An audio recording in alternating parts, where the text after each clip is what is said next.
인천의 한 가게 앞에 버려졌대요. 피부가 더 나빠지면서 막 냄새도 나고.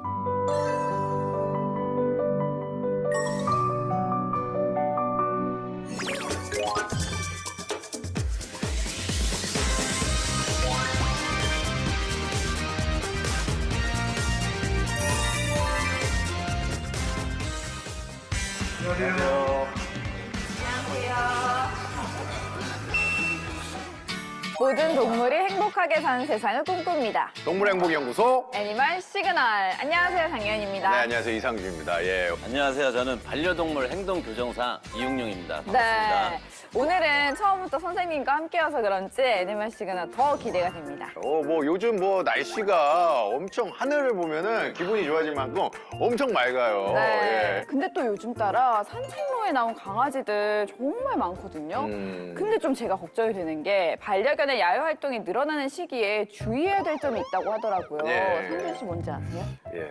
전문가님 나오셨잖아요. 그쵸? 예. 저한테 물어보지 마시고요. 그러니까요. 예. 전문가님, 뭐 어떻게 네. 생각하십니까? 예. 아무래도 진드기가 아닐까 싶네요. 네. 가을철에 급증하는 진드기는 산책로 주변에 잔디, 잡초 등에 붙어 있다가 사람이나 동물이 다가오면 몸에 붙어서 피를 빨아먹기 때문에 주의를 요구하는데요. 산책 후에 반려견이 계속해서 몸에 긁는다면 진드기나 피부 질환을 의심해 보셔야 됩니다. 저도 얼마 전에 한강에서 진짜로 혼자 돗자리 깔고 오. 예, TV 보고 왔거든요. 근데 집에 왔는데 이틀 동안 몸이 간지럽더라고요. 근데 보니까 진드기가 좀 붙은 것 같더라고요, 몸에. 그건 안 씻어서 그런 거 아닐까요? 많이 여유 있으신가 봐요? 훅 들어오시네요. 예. 그래서 저도 좀 간지럽고 막 피부병 일어날 거 그랬는데 우리 강아지들도 혹시 뭐 그런 증상들이 있나요? 네, 우선 반려견도 진드기에 물리면 가볍게 피부가 부풀어 오르고요. 그리고 벌레에 물린 것처럼 염증이 생깁니다. 예. 그리고 더 심할 경우에는 출혈과 빈혈뿐만 아니라 바베시아 같은 감염 같은 것도 심하게 걸리긴 합니다. 만약 반려견 몸에 진드기가 붙었을 경우에는 절대 손으로 떼어내지 마시고 핀셋을 이용하셔야 되는데요. 진드기를 잡아서 제거한 후에 소독까지 해주시는 게 중요합니다. 이때 꼭 진드기의 주둥이 침 부분이 피부에 남아있는지 다시 한번 확인을 해주셔야 됩니다. 네, 산책을 하다가 언제 어디서 진드기에 물릴지 모르니까요. 예, 미리미리 예방하는 습관을 기르는 게 중요할 것 같습니다. 네, 첫 번째 시간은 반려동물과의 소통을 꿈꾸는 분이라면 공부하듯이 챙겨본다는 코너죠. 동물들의 시그널을 이해하고 행복하게 공존하는 법을 알아보는 시간. 애니멀 시그널입니다. 네, 지난주에 집에 오는 학생들뿐 아니라 낯선 개들을 향해서 공격적인 모습을 보였던 반려견 만나봤는데요. 이런 상황에선 반려견 스스로 낯선 환경에 적응할 수 있는 시간을 좀 주고 또 하우스 훈련을 통해서 기다리는 역할을 만들어주는 게 중요하다는 걸 깨닫는 시간이었습니다. 네, 맞습니다. 공격적인 반려견을 위한 솔루션을 자세히 알고 싶은 분들은요. YTN 사이언스 유튜브 채널에서 확인하시면 될 것 같습니다. 네, 오늘의 애니멀 시간의 주인공은 정말 어마어마한 목청으로 집안을 떠들썩하게 만드는 친구들이라고 하는데요. 과연 어떤 사연인지 만나보시죠. 오늘의 주인공을 찾아간 대전광역시 대덕구. 집 앞에서 제보자를 기다리던 찰나 오토바이 한 대가 급히 들어오는데요. 애니멀 시그널에서 나왔는데요. 제보하신 분 맞나요? 예, 제가 허스키 헤라라 아빠, 예. 그리고 일하시다 이렇게 오시니까 봐요. 예, 집에 애들이 가만히 있나 아니면 엉망이 됐나 그래가지고 퇴근하고 빨리 왔습니다. 대체 집에 무슨 일이 펼쳐지길래 이토록 서두르시는 걸까요? 하루하루가 너무 스펙타클하고 기대가 돼요. 하루하루가 스펙타클하다고요? 드디어 문이 열리고 허스키 두 마리. 저 진짜 좋아해요. 이 녀석이 저희 첫째 헤라고요. 그리고 이렇게 짖는 얘는 이제 저희 둘째. 들어가. 들어와. 낯선 제작진을 격하게도 반겨주는 녀석들. 살살. 처음 보는 카메라가 신기한 모양입니다. 아이고, 먹는 거 아니야, 알아. 먹는 거 아니겠지. 그런데 집안을 둘러보니 찢어진 휴지를 비롯한 쓰레기들이 방 곳곳에 널브러져 신나게 있는데요. 놀았네요. 아무도 없으면 뭐 물건이라든지 아니면 벽이라든지 아니면 휴지, 뭐 인형 등등 뭐 다 파손이 돼 있어요. 이런 일이 한두 번이 아니라는 듯 익숙하게 청소를 시작하는 보호자. 워낙 활동량이 큰 친구들이잖아요. 예. 하루에 한 번씩은 거의 이런 식으로 의자 같은 거 뜯어놔서 스펀지 솜 같은 거 그런 거나 아니면 휴지. 관리금도 내가 납부를 해야 되는데 찢어버려가지고 가끔가 다 빠져가지고 내는 그런 경우도 있어요. 원래는 제 대형견을 키우면 우리 사람이 개장에 살죠. 울타리를 치고. 오. 집안 곳곳 남겨진 하라와 헤라의 흔적들. 텔레비전 테이블은 물론 벽까지 파손된 모습인데요. 헤라가 이갈이 시기 때부터 시작을 한 것 같아요. 이갈이로만 이제 생각을 하고 그냥 아무 문제 안 되겠다 싶어서 그냥 와이프한테도 놔둬 이제 그렇게 놔뒀는데 그 놔둔 결과가 이렇게까지 정확하게 나온 거고요. 늘 말썽을 부리지만 사랑스럽기만 하다는 하라와 헤라. 어떻게 이 아이들과 가족이 되신 거예요? 그 전에 키웠던 말라뮤트가 자꾸 너무 생각이 나가지고 허스키를 키워보자 그렇게 얘기를 해서 헤라를 처음에 입양을 하게 됐고요. 1년 안 돼서 이제 하라까지 입양을 하게 되었고요. 그날 오후 아이들을 위한 산책을 준비하는 보호자. 내려가. 그런데 리드줄을 보자 하라와 헤라가 급격히 흥분하기 시작하는데요. 하라 같은 경우는 지짐하고 이제 하울링을 하면서 나가요 계속.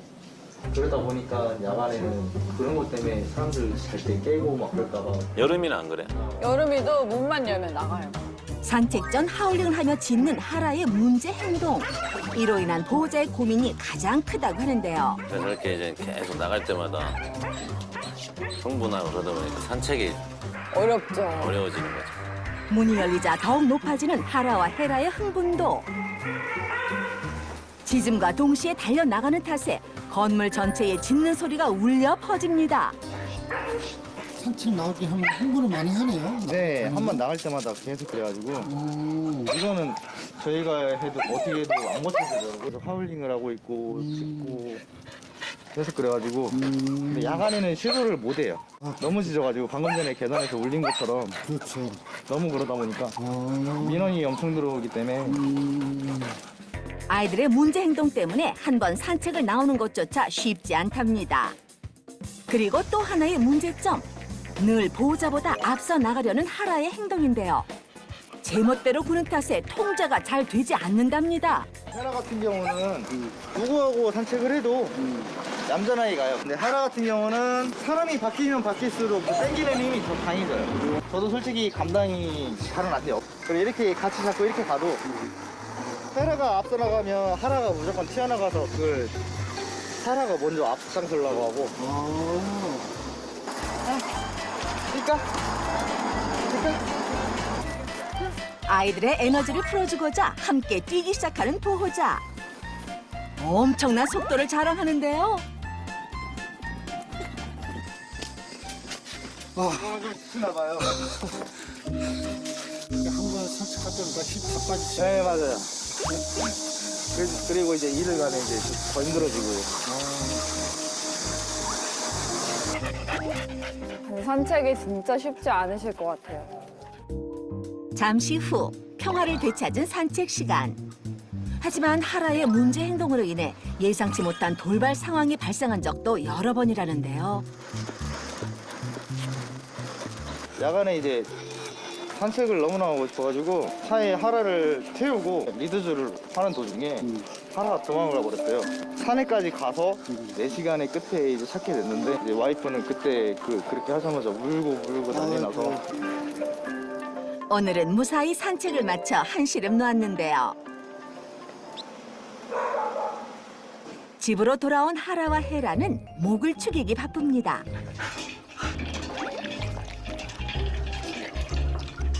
하라와 헤라와의 행복한 산책을 위해 문제 행동을 개선하고 싶다는 보호자. 하라 같은 경우는 이제 지짐과 하울링 그리고 이제 산책 나갈 때 좀 많이 힘들어요. 그런 것 때문에. 그리고 산책을 나가지를 못하니까 하라 때문에 야간에 산책을 나가고 싶어도 아니면 잠깐 동네 나가고 싶어도 이제 계단에서 울리는 하울링이나 지짐 때문에 어떻게 하지를 못해서 야간에는 절대 나갈 수가 없는 상황이에요. 그런 걸 이제 좀 풀어나가는 방향으로 가고 싶은 바람이죠. 네, 선생님, 저기 영상을 보니까 이제 헤라와 하라가 에너지가 너무 넘치는데 진짜 어마어마합니다. 예, 우리 이제 시베리안 허스키 종이 다른 견종들에 비해서 에너지가 월등히 높은 편이죠. 네, 맞습니다. 시베리안 허스키는 기온이 낮은 북방계 출신입니다. 많이 알고 있지만 썰매견으로 많이 유명합니다. 네. 기초 체력이 다른 견종에 비해 월등히 높고 그리고 허스키 같은 견종은 에너지 발산을 많이 시켜줘야 되는 견종입니다. 예. 집에서 좀 기르기는 조금 아이들이 좀 답답해할 수 있는 그런 견종이라고 보면 되나요? 예. 허스키 견종은 집에서 기를 때는 조금 운동을 많이 해주셔야지만이 어떤 집안에서 어떤 이제 문제, 스트레스 이런 부분을 예방을 할 수가 있습니다. 남다른 좀 에너지를 보여준 이유가 확실히 있었던 것 같은데요. 그런데 말씀하신 것처럼 헤라와 하라가 좀 집안의 물건에 이것저것 많이 물어뜯는 행동을 보였잖아요. 이 넘치는 에너지와 좀 관련이 있지 않을까 싶은데. 네, 반려견들이 뜯는 것은 반려견 입장에서 봤을 때는 정상적인 행동입니다.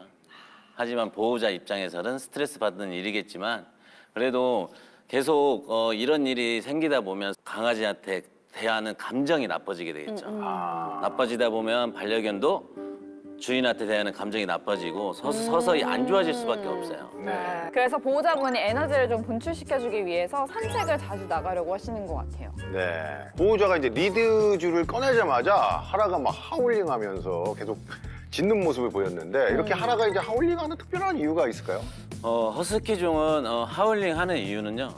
나의 존재를 알리기 위해서 하는 거고 하라 같은 경우는 좀 자기가 좀 집안에서 불편한 게 있거나 네. 보호자한테 요구할 것이 있을 때 하울링을 하는 것 같습니다. 그리고 또 하나의 문제가 산책을 하면서 보호자보다 앞으로 먼저 막 뛰어나가려는 모습이었는데요. 이러다가 좀 자칫 사고로 이어지지 않을까. 그래서 더 보호자분이 걱정을 좀 하시는 것 같아요. 반려견이 보호자보다 계속 앞서 나가면서 산책을 좀 이끌려고 하는 이유가 뭘까요? 어릴 때 아이를 딱 맞이했을 때 보통 이제 줄을 매서 산책시키게 되면 줄을 매서 나가는데 자연스럽게 줄이 팽팽해집니다. 네. 팽팽해지기 때문에 반려견들이 어릴 때부터 계속 배우게 되는 거죠.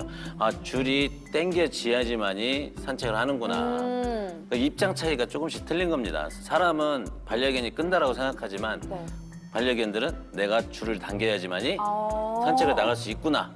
라고 하기 때문에 계속 앞으로 끌고 나가는 이유라고 보시면 될 것 같습니다. 저는 좀 궁금한 게 있는데 근데 시베리안 허스키는요 원래 이제 썰매를 끄는 견종이잖아요. 그렇기 때문에 태어날 때부터 자기가 이제 앞서 나가려는 어떤 그런 습성이나 그런 게 있지 않을까요?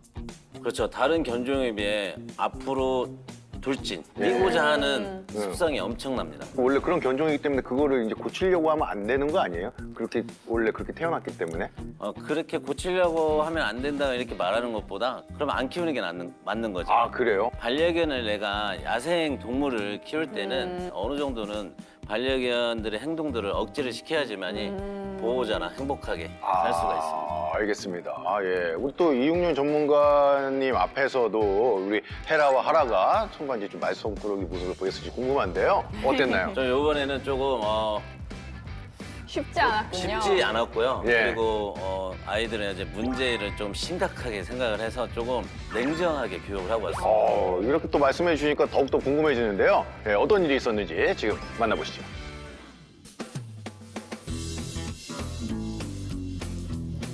하라와 헤라를 구원해줄 그분이 왔습니다. 안녕하세요. 이쁘네. 현관으로 마중 나온 하라와 헤라. 전문가에게 애교를 부리며 인사를 건넵니다. 아이고. 벌써 인사하는 거야? 하라 같은 경우는 여기가 이제 계단에서 울려요 많이. 그러다 보니까 네, 지증하고 이제 하울링을 하면서 나가요 계속. 그러다 보니까 야간에는 그런 것 때문에 사람들 잘 때 깨고 막 그럴까봐 그런 것 때문에 또 못 나가고 낮에는 나가고. 그렇죠. 요즘 대형견 키우는 데 있어서는 조금 뭘 한들 눈치가 보일 수밖에 없는데 네. 제가 오늘 어떻게 이제 줄을 매려고 할 때 하울링하고 산만하는 부분들 그거에 대해서 어떻게 교육을 하는지 또 이제 산책할 때 많이 끌고 나가고 네. 제가 이제 방법들을 알려드릴게요. 첫 번째로 줄을 꺼냈을 때 아이들이 흥분하는 것을 제가 한번 지켜볼게요. 리드 줄만 보면 급격한 흥분을 보이는 하라와 헤라.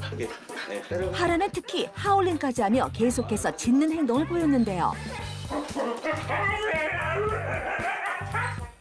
과연 이 모습을 전문가는 어떻게 바라봤을까요? 하라는 뭐냐면 가자. 애교예요, 애교. 그걸 놔두게 되면 일어나는 거예요. 무조건 이 아이는 앉은 상태, 부동 자세, 기다리는 자세가 꼭 만들어지셔야 돼요. 하라.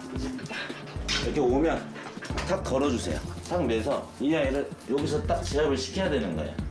여기서 강아지가 이렇게 가잖아요. 하라를 당겨 와서 옆에 딱 붙이신 다음에 발을 쭉 내밀어 누르는 거예요. 그리고 딱 줄을 잡습니다. 이렇게 해서 아이가 몸부림치는 행동에 대해선 터치. 그 전보다는 흥분도가 다운이 되죠. 어머나, 전문가의 손길에 순식간에 안정을 되찾은 하라. 그렇죠. 보호자도 직접 훈련법을 따라해 보는데요. 하라에게 목줄을 건 채로 엎드려를 시켜 기다리는 행동을 만들어줍니다. 천천히, 그렇죠. 우리가 이 줄을 들면 아이들이 일로 올라가게 하는 훈련이에요. 포인트는 뭐 방석이 다 포인트가 아니고 내가 아이를 기다리게 하는 장소가 포인트라고 보시면 될 것 같아요. 강아지를 쭉 이렇게 올리세요. 쭉 이렇게. 안 올라가죠? 살짝 당긴 다음에 올려주세요. 이 부분은 뭐냐면요. 안 올라간다고 해서 후퇴를 해버리면 제가 줄을 이쪽으로 당겼을 때 아이가 신호를 몰라요. 싸우는 거예요, 싸우는 거. 훈련. 포인트 장소에 반려견이 올라가 가만히 기다리도록 만들어줘야 하는데요. 놔두셔야지. 이때 리드줄에 텐션을 줘 신호 전달을 해주는 게 포인트. 이때 엎드려. 자리에서 얌전히 기다릴 땐 빠르게 간식 보상을 해줍니다. 자, 그래서 그런데 이때 하라가 다시 몸을 움직이는데요. 놔두셔야지. 계속 이거는 내려오겠다는 거예요. 나도 안 돼. 표현해야 되는 거예요. 근데 여기서 말은 하면 안 돼. 네? 말을 하면 안 된다고요? 말은 오히려 아이들이 흥분을 유도를 시킬 수가 있어. 흥분을. 훈련 시 행동으로만 거부 의사를 밝혀줘야 한답니다. 이번엔 실내 산책 훈련을 할 차례인데요. 뒤로 산책을 해야 돼요. 여기서 이 상태를 막으신 다음에 발을 계속 공격을 하세요. 이렇게. 예상치 못한 전문가의 통제에 당황한 기색이 역력한 하라. 문 열었잖아요. 어딜 나가? 이렇게 표현하는 거예요, 이렇게. 짖기는커녕 얌전히 자리에서 기다리는 모습. 그렇다면 그동안 하라는 왜 흥분을 낮추지 못했을까요? 문 여는 소리 나면 흥분하는 거. 이런 거는 보호자님들이 흥분된 상태에서 계속 산책을 하다 보니까 아이들이 그게 맞는 줄 알고 그런 행동을 보였던 거예요. 하라의 흥분이 가라앉자 야외 산책을 진행하는 전문가. 문 밖을 나서도 차분한 모습을 그대로 유지하는데요. 하지만 야외로 나오자 다시 흥분하기 시작하는 하라. 이때는 어떤 훈련이 필요한 걸까요? 뒤로 가는 산책을 하는 거예요. 그래서 아이가 가려고 하면 딱 막아서는 거예요, 이렇게. 아시겠죠? 뒤로 천천히. 자, 아이가 이렇게 나가잖아요. 그러면 톡톡 부르고 왼손으로 쭉 잡아 당기세요. 그리고 이렇게 옆에 올 거예요. 그러면 옆에 왔을 때는 신호 뒤에는 내 발이 들어갈 거야. 쭉 미는 거예요. 밀면서 앞으로 걸어가는 거고요. 리드 줄을 당기면 보호자가 앞으로 걷는다는 사실을 반려견에게 알려주는 건데요. 옆에 따라다니는 게 한결 나아질 수밖에 없어요. 서툴지만 훈련을 시도해보는 보호자. 하라도 제법 잘 따라오는 눈치인데요. 좋아요. 가서 끌고 가시면 돼요, 계속. 그렇죠. 더 밀치세요, 더. 원을 좁게 그려야 됩니다. 원을 좁게 그려야 돼요. 끌고 가세요. 좁은 반경 내에서 반려견의 진로를 막아줘야 한답니다. 이런 교육을 함에 있어서 아이가 변화가 있는지 그런 거를 꼭 알려면 산책할 때 관찰을 많이 해주셔야 되고 이 훈련을 해주다 보면 충분히 헤라도 옆에서 저랑 정말 산책을 이쁘게 행복하게 할 수가 있을 겁니다. 네, 계속 매일 똑같은 훈련 반복해가면서 더 열심히 해서 훌륭한 하라 만들어야죠.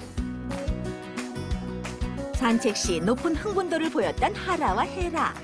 앞으로는 안전하고 편안한 산책하길 바랄게. 진짜 처음 간 게 맞나 싶을 정도로 헤라와 하라의 또 많은 변화를 봤습니다. 예, 완벽하게 이게 제압하는 모습이 진짜 너무 멋있는데 반했습니다. 예, 사랑합니다.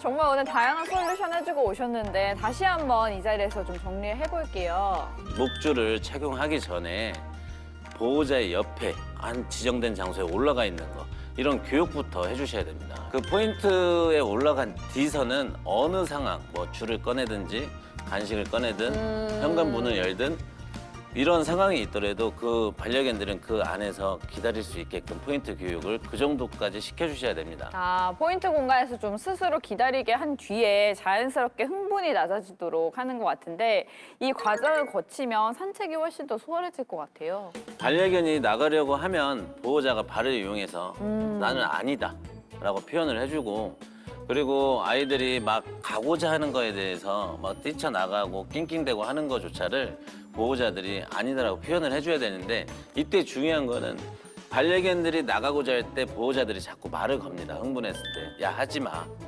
안 돼. 기다려. 막 이런 명령어를 내리곤 하는데 아이들이 흥분했을 때 그런 명령어는 오히려 반려견에는 흥분을 더 일으킬 수 있는 부분이 됩니다. 네, 그 반려견에게 이제 네가 원하는 방향이 아닌 내가 원하는 방향으로 너는 따라가야 돼라는 거를 알려주는 훈련인 것 같아요. 그렇죠. 네. 예. 이 훈련법을 야외에서도 똑같이 진행을 해주시는데 야외에서 공간이 더 넓어지다 보니까 보호자가 좁게 원을 그립니다.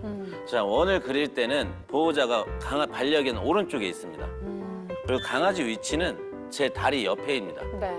옆에서 반려견이 내 다리보다 나가지 못하게 막은 다음에 원을 최대한 좁게 강아지 쪽으로 왼쪽으로 돌아서 원을 계속 그려줍니다. 원을 크게 돌려주다 보면 아이들이 서서히 옆에 따라오는 게 다리로 인해서 아이들이 인식을 하게 됩니다. 그리고 이게 어느 정도 교육이 되고 나면 반대로 이젠 왼쪽으로 돌았던 것을 이제 강아지를 데리고 오른쪽으로 원형을 그립니다. 이 훈련까지도 되면 앞으로 나갔다가 뒤로 왔다가 아이가 나가면 앞으로 나간 거에 대해서 제지를 하고 옆에 왔을 때 보상하고 이렇게 교육을 체계적으로 해주셔야 됩니다. 사실 많은 보호자분들에게는 가장 쉬우면서도 어려운 게 산책이 아닐까 싶은데요. 반려견이 첫 산책을 앞둔 경우에 어떤 환경을 고려해서 교육을 하는 게 도움이 될까요? 외부 자극이 적은 조용한 장소에서 해주시는 게 좋고요. 나를 바라보는 교육, 그리고 내가 한 걸음 한 걸음 움직일 때 나를 따라다니는 교육, 이런 교육을 해주시게 되면 추후에도 산책하는 데 크게 어려움은 없을 거라 생각이 듭니다. 근데 제가 반려견을 산책할 때 이렇게 목을 당기게 되잖아요. 목줄을 하면. 그렇죠. 그러면 사람으로 쳤을 때 목에 계속 자극이 가지 않을까 좀 걱정이 되더라고요. 끌고 나갈 때 당기게 되면 계속 줄다리기 싸움이 돼버리고 예. 톡톡톡톡 스냅을 줘서 톡톡톡 신호 전달을 했을 때는 아이들이 아 나가면 안 되는구나라고 이해를 하는 경우가 많이 있습니다. 그러니까 힘겨루기를 하지 말고 그러니까 신호를 주란 얘기군요. 그렇죠. 예. 네네. 알겠습니다. 네, 오늘도 우리 이용련 전문가 덕분에 산책 문제견 하라와 헤레의 시그널을 이해하는 데 많은 도움이 됐습니다. 네네. 감사합니다. 예.